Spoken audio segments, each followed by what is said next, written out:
Hi, this is Dr. Doug Darnowski from St. Therese and Isidore Farm College again, and I'm here at the Kentucky State Fair. I'm actually shooting this video for the second time, and we're in the room where the 4-H people display their tobacco. And I'm going to swing this around for a sec, and you can see racks both of cured dried tobacco and also of tobacco sticks, which is just basically a tobacco plant that's been cut off at the base, hanging for drying.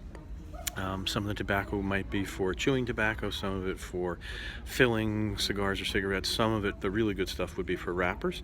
The wrapper stuff has to have no spots from tobacco mosaic virus, which, by the way, if you're a smoker and you go out and work in your garden, you're going to damage your tomato and pepper plants, because cigarette filler usually has a lot of tobacco mosaic virus, which can also infect tomato and pepper leaves in all kinds of spots, reduce your yield. So if you're a smoker, wash your hands before you go out in the garden.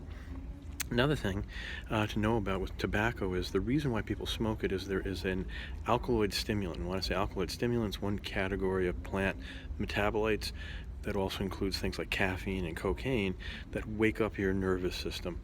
And that's why people smoke this stuff. Now, originally, nicotine is in a high enough concentration in the leaves that it makes bugs sick. Think about if you ever, say, stayed up all night, drank way too much coffee or Coca-Cola, and get too much caffeine, the nausea you feel. Well, that's what the plant's trying to make the bug feel. What we do with all those things, including tobacco, is we back the dose way off to the point where it simply stimulates us into something that we like, and then we leave it there. You can actually make a sort of a tea out of tobacco, dried tobacco leaves, which you can grow in your garden in most parts, even the United States, where we have cooler temps than a lot of other countries, except for Canada, of course, who might be watching this.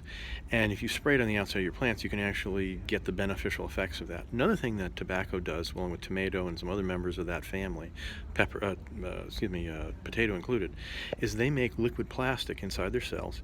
And what happens is when a bug chews on the leaf, they get a mouthful of liquid plastic and the accelerant. Think about, like, if you've ever had those tubes of epoxy where you have component A and component B. One of those is the accelerant that makes the other one harden.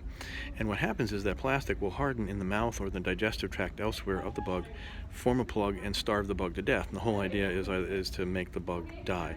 You can also find that the tobacco, tomato plants, things like that, will have this, to just some of the wild ones, to get the insects caught so they can't move around, they get stuck and die.